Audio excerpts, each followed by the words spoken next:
tercio de los mismos requerían una cistectomía radical y un tercio de los mismos iban a fallecer a causa de su tumor. Entonces, con ello, pues, hice un estudio comparativo en cuanto a la revisión de la literatura, la cual se me había pedido una pequeña colaboración en la misma. Entonces, comprobamos que esto, que realmente había mejorado sensiblemente los datos respecto a la serie clásica. Es decir, había disminuido la tasa de progresión y la tasa de mortalidad específica prácticamente 3 veces respecto a ello.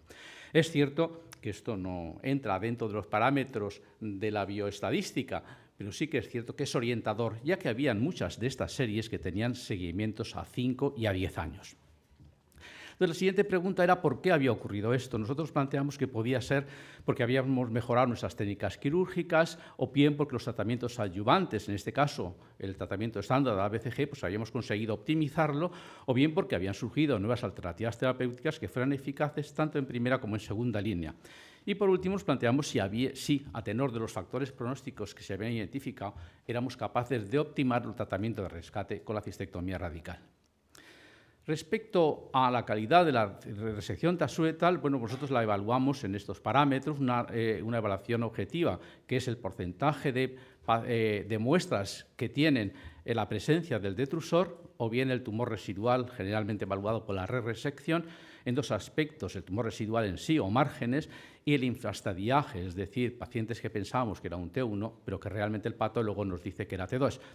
Hay otra forma de evaluar lo que es la tasa de declive y progresión, pero bueno, esto decimos que es relativo porque muchas veces hay otros factores que influyen también en los mismos.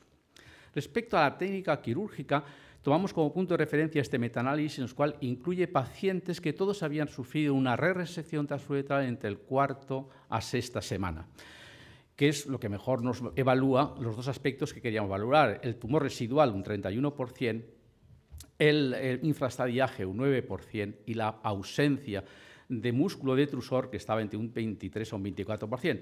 Y este metaanálisis lo comparamos con 3 series, las cuales especificaban claramente en su publicación la técnica quirúrgica que habían recibido.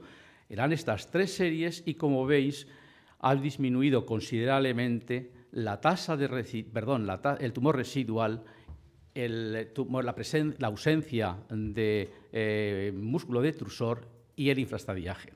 Lo que de alguna forma nos quiere decir que una técnica cuidadosa, una técnica sistemática puede mejorar los resultados en los pacientes de alto riesgo. Pero también nos planteamos si la presencia, el cirujano tenía algún factor. Y en este estudio, que toma como punto de referencia lo mismo la presencia de músculo detrusor y el tumor residual evaluado, eso sí, en la primera cistoscopia, pues con ambos parámetros el cirujano senior conseguía mejores resultados que el cirujano junior. Lo que quiere decir también que expertos o personas muy interesadas en esta técnica pueden mejorar los resultados. Y esto sí va por anécdota, pero quizá valga la pena el recordarlo, que si uno de los hospitales que han sido paradigmáticos en cuanto a la resección transuretal, como es el Memorial, el índice de tumor residual en su serie es del 70%, bueno, 69%. Pero si la primera resección la hizo un cirujano del staff, el tumor residual en la resección baja a un 17%.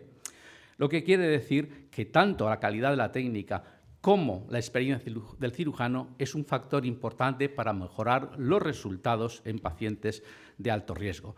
Pero también disponemos ahora de unas nuevas tecnologías ópticas, como son las imágenes macroscópicas, es decir, la que nos proporciona el diagnóstico fotodinámico, las imágenes de banda estrecha o el SPICE y otra serie de modalidades que llamamos imágenes microscópicas o bien biopsia endoscópica, las cuales están todas ellas, aunque ya llevan algunas bastantes años, están todavía en periodo de experimentación, así como las imágenes moleculares que asocian las anteriores con el marcaje por fluorescencia de un anticuerpo frente a un antígeno de superficie de las células ureteriales. Veremos cuáles son los resultados que nos proporcionan.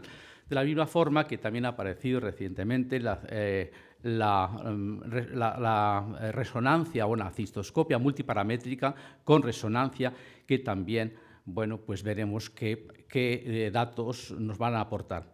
Los únicos que tenemos son los procedentes del diagnóstico fotodinámico y la banda estrecha, que reunimos aquí pues 4 metaanálisis y un estudio un estudio multicéntrico, en los cuales nos vienen a confirmar que la utilización de estas técnicas incrementan la tasa de detección y, por lo tanto, disminuyen el porcentaje de tumor residual.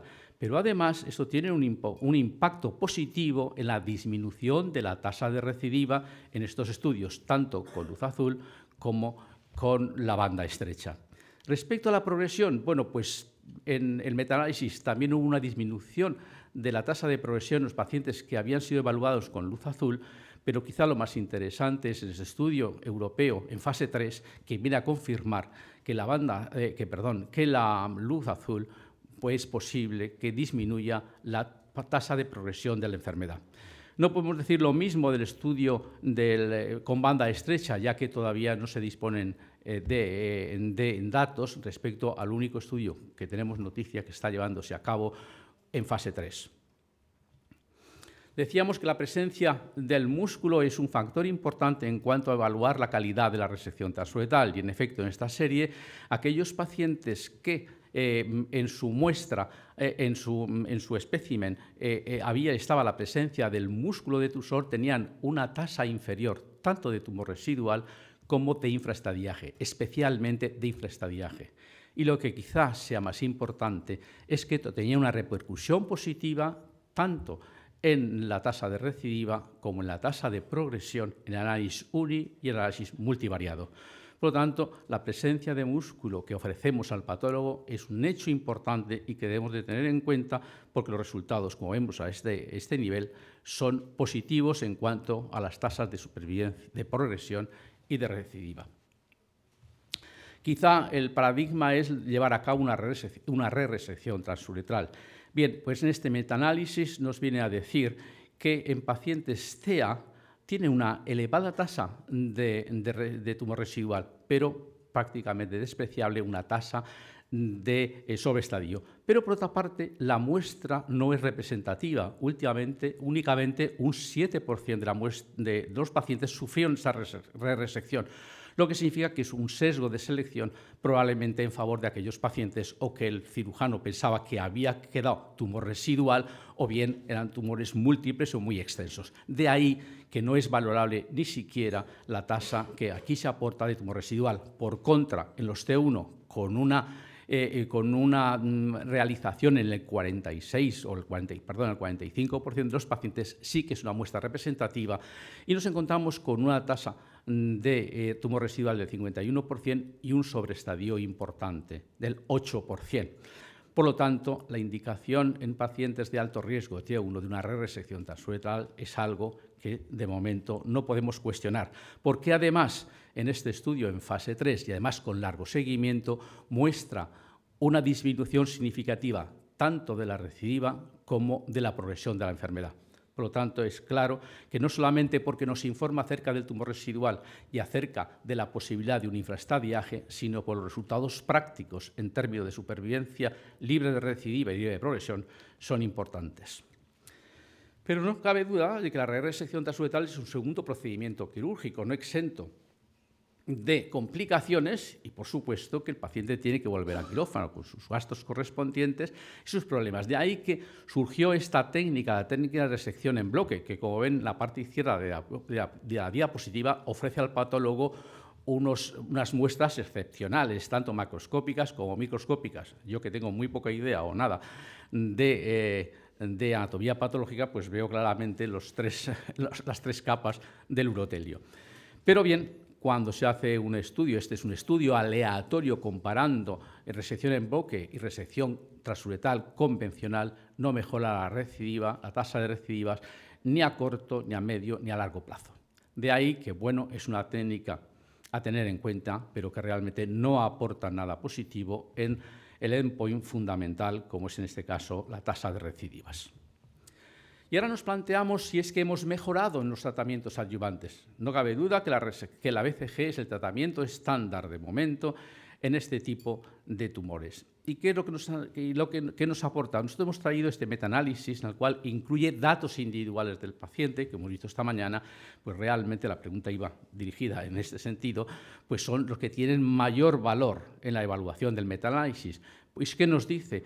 Que es verdad que la BCG disminuye la tasa recidiva, pero cuando se le asocia un mantenimiento, sin que nos especifique qué tipo de mantenimiento.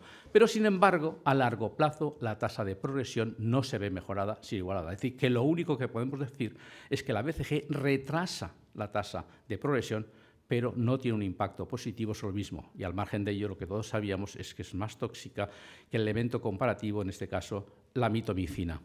¿Y qué tipo de mantenimiento debemos de administrar? Bueno, pues este estudio de la RTC pretendía aclarar este punto, comparando tanto la dosis completa como dosis a 1/3 y mantenimiento a 1 y a 3 años. En conclusión, en pacientes de alto riesgo, la dosis completa más 3 años de mantenimiento es superior a 1 año de mantenimiento. Pero, ojo, solamente el 60% de los pacientes cumplimentaron el programa completo, lo que quiere decir que si no lo cumplimentaron no es necesario llegar a los 3 años. De ahí que las guías europeas aconsejan que al menos tenga un mantenimiento de 1 año o superior, pero no es necesario alcanzar los 3 años.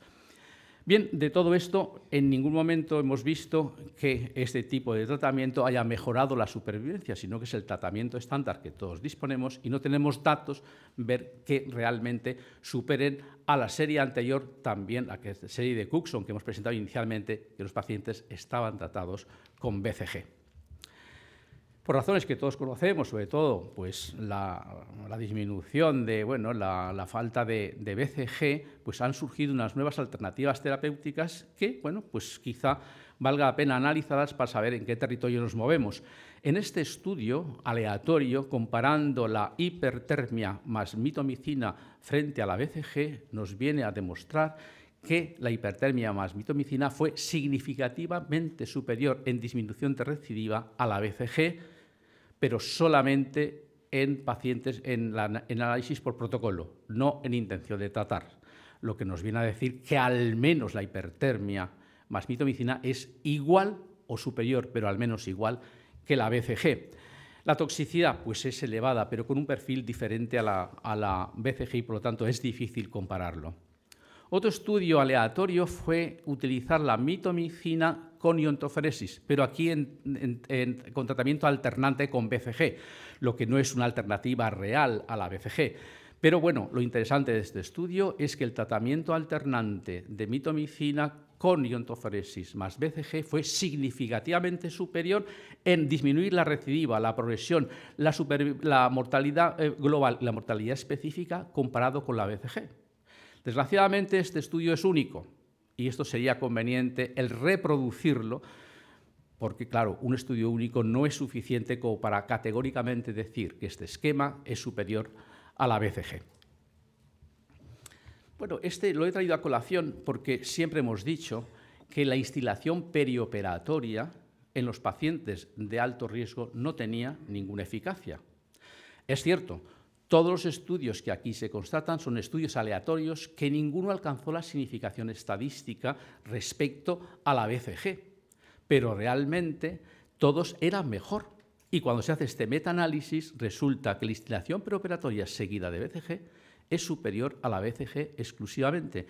Bueno, esto no quiere decir nada, pero genera una hipótesis en la cual debería de estudiarse si realmente una instilación preoperatoria más BCG es superior a la BCG en un amplio estudio, un tamaño muestral, como aquí puede indicar la suma de todos estos. Por eso hay que tenerlo presente si queremos mejorar nuestros resultados con la BCG. Nosotros mismos hace ya algunos años publicamos este estudio en el cual asociábamos una instilación inicial de mitomicina seguida al día siguiente de BCG frente a BCG solamente. Bueno, los resultados fueron positivos en términos de reducción de recidiva, pero no impactó sobre la progresión de la enfermedad. Y lo negativo de este estudio fue que fue altamente tóxico y, por lo tanto, nosotros no lo aconsejamos. Pero sí que es cierto que en el estudio de subgrupos vimos un pequeño grupo de pacientes que claramente se beneficiaban de este esquema. Por lo tanto, eran tumores recidivantes, mayores de 3 centímetros y pacientes jóvenes. Lo que quiere decir que en estos pacientes que realmente está indicada una cistectomía, aquellos que no puedan sufrirlo y sean capaces de soportar la toxicidad del esquema, podía tener una indicación. También han aparecido infinidad de estudios viendo que si puedan comportarse como alternativas a la BCG. Bueno, pues tenemos que decir que hay muchos que no, como el estudio, la administración de inmunoterapia con interferón, los tratamientos alternantes, ninguno de ellos ha sido mejor que la BCG, como tampoco la radioquimio y como tampoco la quimioterapia con cisplatinos intravenosa. Ninguno ha superado, aunque se tratan de estudios simplemente comparativos, no estudios aleatorios, a la eficacia de la BCG. Otro aspecto interesante es qué hacer cuando se falla la BCG. ¿Hemos mejorado con ello? Bueno, pues vamos a ver. El único fármaco aprobado por la FDA es la valrubicina y es de dudosa eficacia, ya que en el seguimiento de este estudio el 56% de los pacientes requirieron una cistectomía radical, pero fue a tenor de los primeros datos presentados, se aceptó por la FDA. Este es un estudio en fase 2, un estudio aleatorio, pero que nos viene a decir que la gemcitabina es superior a un segundo ciclo de BCG en aquellos pacientes en que fracasó inicialmente. Por lo tanto, es un fármaco a tener en cuenta en este sentido. También se ha testado la hipertermia. Esto es un estudio recopilado de datos recopilados de 8 centros, cuales establece 3 grupos. Un grupo de pacientes que no habían sido tratados con BCG, otro grupo de pacientes que había fallado la BCG y otro grupo de pacientes que había bajado la BCG, pero con criterios de insensibilidad que luego veremos cuáles son, que son los que tienen peor pronóstico. Bueno, pues en este grupo de pacientes vemos que, en efecto, la respuesta completa fue significativa inferior que en los otros grupos, pero no en la tasa de recidiva ni la supervivencia libre de recidiva a 2 años.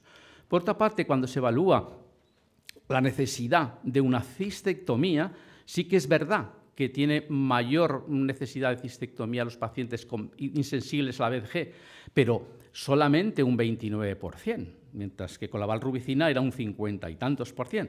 De ahí que es interesante conocerlo, pero además es que no tuvo un impacto negativo sobre la supervivencia respecto a los otros 3 grupos. No es un estudio aleatorio, pero sí es un estudio orientador de que la hipertermia con mitomicina puede ser una buena alternativa en aquellos pacientes en los que falla la BCG. La inmunoterapia realmente en las distintas modalidades que se ha hecho asociándolos o no con BCG no ha supuesto ningún avance, a excepción de este pequeño estudio en fase 2 que asocia 4 inmunoterapias, es decir, la BCG, el interferón, la interleuquina 2 y los factores estimulantes de las colonias de macrófagos y de linfocitos. Bueno, los resultados son positivos, pero realmente yo no sé si el coste económico es asumible por cualquiera de las economías de nuestros países. Tampoco ha sido resultado positivo las fracciones de la membrana del bacilo de Koch, como promovía Álvaro Morales, o también con el 12-taxel como monoterapia. Llegados a este punto, pues nos preguntamos, bueno, ¿cuál es el papel de la cistectomía? Y en primer lugar, yo quiero llamar la atención sobre este estudio. Es un estudio antiguo, pero es un estudio que reúne 241 pacientes de pacientes que habían sido tratados con BCG y que habían recidivado como T1. Y hace un análisis cronológico entre 2 series, una serie, la serie antigua, que lo que le caracteriza es que los pacientes en su evolución solamente fueron tratados con cistectomía cuando progresaron a músculo infiltrantes, mientras que la serie actual los pacientes recibieron cistectomía radical, aun siendo en la mitad de ellos un T1, y el resto de los pacientes siguieron el tratamiento tradicional de BCG. Bueno, pues cuando hace el estudio comparativo hay una no significativa, no podemos hablar de ello, pero una mayor tasa de progresión y de muerte a causa del tumor en los pacientes de la serie histórica, lo que quiere decir que la cistectomía aplicada de forma más precoz y según criterios que no vienen expresados en la publicación, pero en pacientes que todavía persisten como T1, tiene un impacto muy positivo, no solamente en la progresión, sino en la supervivencia. Y probablemente aquí nosotros nos atrevemos a decir que sea esta una de las causas importantes que hemos observado para mejorar la supervivencia de las series actuales respecto a las series clásicas. Bien, entonces se plantea la pregunta de entonces, ¿cuándo realizamos la cistectomía radical en pacientes que todavía están con tumores no músculo-infiltrantes? Bueno, pues nosotros hemos visto en estas series las cuales analizan pacientes, pues teóricamente de mal pronóstico, es decir, T1, G3 más carcinoma in situ, más alguno de todos los factores identificados en la literatura, que saben ustedes que hay muchos de ellos. Bueno, pues cuando cumplen estos requisitos, todos los pacientes progresaron por encima del 50%. Lo que quiere decir que cuando reúne estas características, probablemente al paciente se le debe al menos ofertar la cistectomía radical. Otra cosa será que la acepte, otra cosa que nosotros estemos convencidos, pero con un porcentaje de progresión superior al 50%, creemos que al menos el paciente debe estar informado de esta tasa, de las probabilidades de disminuir su supervivencia si la cistectomía esperamos a que sea un tumor vesical infiltrante. Otros factores han sido estos que no estaban incluidos en las anteriores series que hemos visto, y es la afectación de la infiltración linfovascular y las variantes histológicas. Bueno, pues la infiltración vascular es un factor de mal pronóstico, pero no por sí solo, como se ve en esta diapositiva. Sí, las variantes histológicas aportan una elevada tasa de mortalidad y todavía más cuando se asocian estos dos factores. Lo que quiere decir que en pacientes que encontramos con las variantes histológicas que aparecen consignadas en la parte superior de la diapositiva, se le debe ofertar o se le debe realizar una cistectomía radical. No así en pacientes con infiltración de la linfovascular por sí solo, sino cuando se asocia a los factores que anteriormente hemos visto. Otro factor interesante fue observado por el Memoria, en el cual aquellos cuando realizaron una resección transuretral y el paciente mostraba tumor residual al menos T1, tenía una tasa de progresión de la enfermedad en su evolución del 72%. Por lo tanto, será aconsejable el realizarle una cistectomía radical. Pero cuando hace el estudio, llamémosle definitivo, comparando aquellos señores que habían sufrido una cistectomía de entrada frente a los que se había esperado a otros criterios en su evolución, no hay diferencias significativas. Por lo tanto, hay que poner en cuestión la validez de este factor. Nosotros mismos, hace ya muchos años, publicamos que la respuesta al tratamiento intravesical, la respuesta era un factor importante. Aquellos que no respondían y manifestaban un patrón patológico de un T1, un carcinoma in situ, un G3 o afectación de la uretra prostática, tenían una tasa de progresión a 5 años del 72%. Por lo tanto, se les debería ofertar una cistectomía radical. Posteriormente hicimos un estudio de validación que confirmaba estos resultados, pero además entonces comprobamos que aquellos pacientes que no habían sufrido cistectomía radical y habían sufrido un segundo ciclo de BCG alcanzaban una respuesta completa importante del 60%, pero ojo, el 56% de los mismos progresaban a 5 años. Por lo tanto, esto hay que tenerlo presente en los pacientes que había fracasado ya inicialmente una BCG y se administraba un segundo ciclo. Y, por supuesto, aquellos que no respondían a los 2 ciclos, el 90% desarrollaban una progresión de la enfermedad. De ahí que también eran unos claros candidatos a cistectomía radical.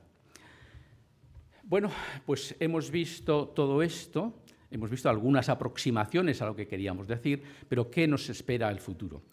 En primer lugar, tenemos que ver, a tenor de lo que hemos comentado anteriormente, que hay un grupo de pacientes que responden a la BCG y podemos considerarlo definitivamente como curados. Hay otro grupo de pacientes que, aunque respondan inicialmente, van a desarrollar una progresión de la BCG. Y hay otros pacientes que ya inicialmente muestran unos factores sugerentes de no respuesta a la BCG y que son candidatos, o bien de entrada o bien esperando la respuesta a la BCG, a cistectomía radical. Pero los porcentajes de seguridad o de incertidumbre que hemos mostrado son bastante elevados, como hemos visto, tasas de progresión superior al 50%, tasas de progresión del 72%, que son importantes, pero siempre son deseables mejorarlas. Y en ese sentido, pues tenemos que pedirle al futuro pues, que la biología molecular ¿en qué nos puede ayudar? Pues nos podría ayudar en proveernos de factores moleculares que realmente fueran factores pronósticos, Otros factores que fueran de predicción de respuesta a la BCG, todos ellos con la intención de llevar a cabo una cistectomía precoz antes de desarrollar tumor vesical infiltrante. Pero también nos puede facilitar la identificación de dianas terapéuticas con los cuales testar nuevos fármacos para conocer si realmente pueden ser superiores a la BCG en sus dos escenarios, el escenario en primera y el escenario en segunda línea. Y en este sentido, bueno, pues se han aportado algunas cosas interesantes, como por ejemplo este estudio, que en pacientes que tienen una respuesta completa a la BCG, pero a los 3 meses se realiza un FIS y es positivo, la tasa de progresión es muy elevada y, por lo tanto, significa, en criterio de los autores, un fallo molecular y serían sugerentes también de cistectomía radical, a pesar de haber tenido una cistectomía inicial. También se ha analizado un panel de 12 citoquinas con la intención de predecir la respuesta a la BCG. Con estas 12 citoquinas se han llevado a cabo este nomograma que aporta una seguridad de un 85%. Es una buena seguridad, pero realmente también, en opinión de los autores, no es suficiente. Quizá el mayor avance ha sido la publicación del atlas genómico del bladder cancer, del tumor vesical, de esto ya en el año 2014, que fue dedicado fundamentalmente a los tumores musculoinfiltrantes y unos pocos datos al tumor no musculoinfiltrante, pero este artículo sí que hace un análisis genómico de 105 pacientes de tumores vesicales no musculoinfiltrantes y es capaz de identificar una serie de alteraciones genéticas muy relevantes, como las que veis en esa parte de la diapositiva, que nos pueden servir o bien de análisis de factores pronósticos o también de dianas terapéuticas, como así lo es las 3 vías más importantes o al menos más prevalentes de señalización que han encontrado estos autores. Y bueno, en el análisis multivariado que hacen los mismos para intentar identificar pacientes predictores de recidiva o de respuesta a la BCG, solamente encuentran uno, y es el ARID1A, que es una proteína codificada por el gen del mismo nombre que pertenece a la familia de aquellos genes relacionados con la reparación del DNA y que realmente tiene un poder de discriminación importante, como veis en esta diapositiva, y más teniendo en cuenta, margen de la pequeña muestra, de que se trata de tumores vesicales no musculoinfiltrantes en general. Otra forma de evaluar los factores pronósticos biomoleculares, pues bueno, son la que propone este autor, en el cual analiza 3 grupos: pacientes con T1 que nunca progresaron ni recidivaron, un grupo de pacientes T1 que progresaron en la enfermedad de tumor vesical infiltrantes y un grupo en control de T2. Al hacer el análisis del patrón génico de estos grupos, se encuentra que se discrimina muy bien entre pacientes de T1 que no progresaron y pacientes que tuvieron un T2, pero sin embargo no discrimina muy bien en los pacientes T1 que progresaron, ya que un 60% muestran un patrón T2, mientras que un 40% un T1. Pero si al T1 se analizan los pacientes T1 de alto grado, la tasa de discriminación es muy alta, un 75%. Es una muestra muy reducida, pero yo creo que lo interesante de este trabajo es que la posible asociación de factores clínico-patológicos y factores moleculares pueden mejorar la predicción de lo que nos estamos estudiando, mejorar la predicción bien de los factores clínico-patológicos y bien de los factores moleculares por sí solos. Otra forma de evaluar la progresión de la enfermedad pues es una firma molecular, en que estos autores pues recogen la familia de las proteínas S1008 que son codificadas por 8 genes que son sobreexpresados en sus análisis y también muestran una excelente discriminación entre los pacientes que progresan frente a los pacientes que no progresan. Eso es dato interesante. Pero quizá a mí lo que más me ha sorprendido ha sido este estudio, que con una firma génica de 12 genes ya previamente había encontrado una buena discriminación entre los pacientes que progresaban frente a los que no progresaban. En este estudio es un amplio estudio de validación multiinstitucional europeo, el cual ellos analizan 2 cutoffs. Uno es el óptimo, que es mediante una fórmula matemática que ustedes comprenderán que yo no he entendido, y también el cutoff que indica una discriminación del 90%. Bueno, pues en este estudio de validación se confirma que esta firma génica de 12 genes discrimina perfectamente entre pacientes que van a progresar y no progresar.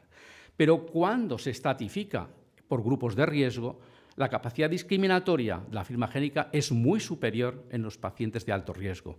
Por contra, no discrimina en los pacientes de riesgo intermedio. De ahí que viene a reafirmar lo que antes nosotros comentábamos, es decir, la asociación de ambos factores puede ser un hecho positivo mientras no nos lleguen procedentes de los laboratorios de biología molecular factores moleculares de predicción mucho más potentes de los que tenemos en el momento presente.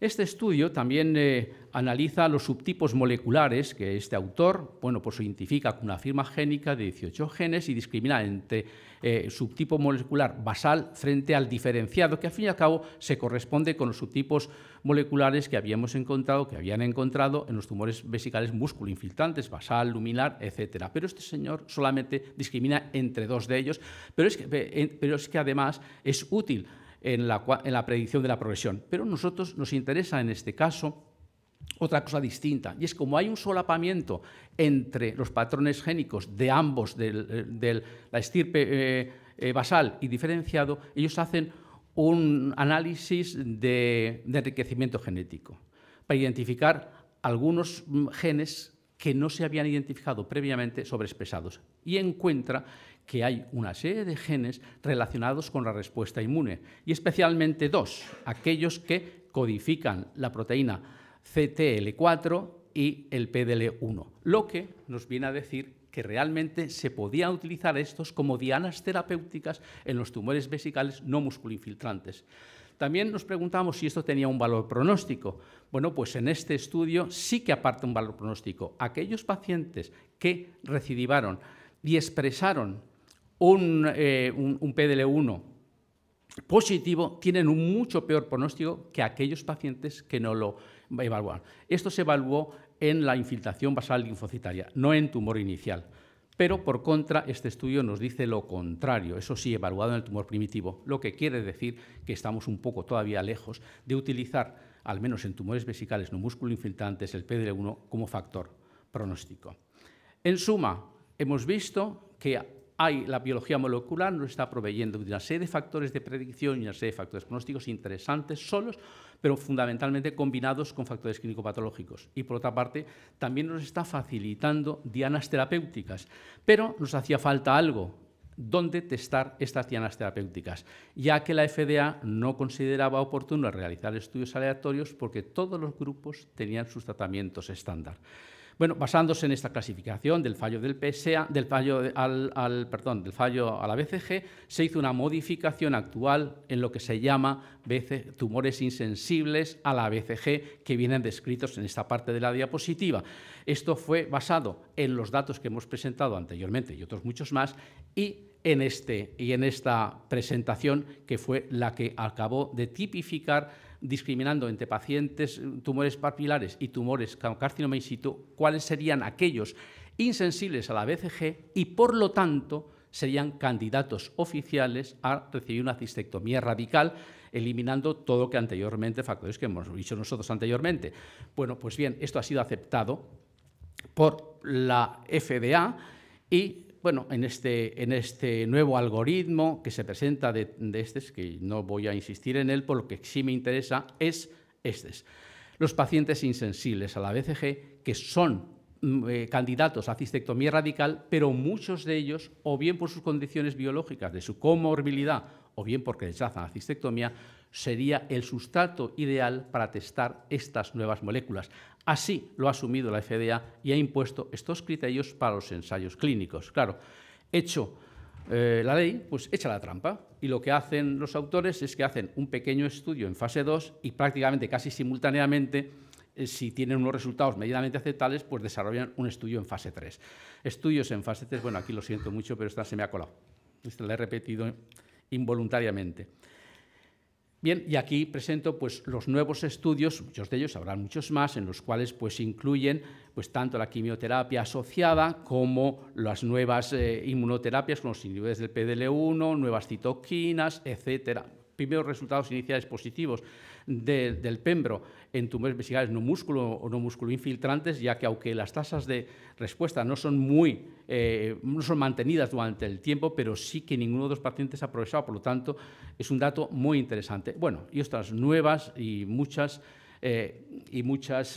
nuevos estudios para conocer si las nuevas alternativas terapéuticas son positivas. En suma, lo que hemos venido a decir es que los resultados en pacientes con tumores vesicales no músculo-infiltrantes de alto riesgo han mejorado claramente. Que probablemente la responsabilidad, en parte, aunque en una menor cuantía, pueda ser debida a una resección transuretal que cada vez hacemos mejor y que debemos de hacer mejor y debemos de tutelar a los residentes para que la hagan bien, porque tiene un impacto positivo. Que la BCG estamos estancados con ella y que, bueno, pues seguimos teniendo la inducción y el mantenimiento siguiendo un poco el esquema del AM sin necesidad de llegar a los 3 años, que la hipertermia y la iontoforesis parecen postularse como alternativas a la BCG y que creemos que eso debería de seguir testándose por ver de reafirmar los estudios iniciales. Que la cistectomía radical está claro que debe hacerse de forma temprana y, sobre todo, encontrar a tenor de los factores pronósticos que hemos comentado y algunos otros que ustedes puedan manejar, pero siempre realizada, a ser posible, antes de que el paciente haya hecho un tumor vesical infiltrante, es decir, persistiendo en pacientes con CT1 con las características que hemos comentado. Que indudablemente los factores moleculares, bueno, pues la verdad es que están siendo muy prometedores, bien solos o asociados a los factores clínicos patológicos y que probablemente en un futuro nos ayuden a precisar mejor nuestras indicaciones y hacer una medicina un poco más individualizada o personalizada, y que los pacientes insensibles a la BCG, bueno, pues es una buena noticia en el cual se permite en ellos el tener un sustrato para testar nuevas moléculas que puedan mejorar los resultados que acabamos de comentar. Muchas gracias.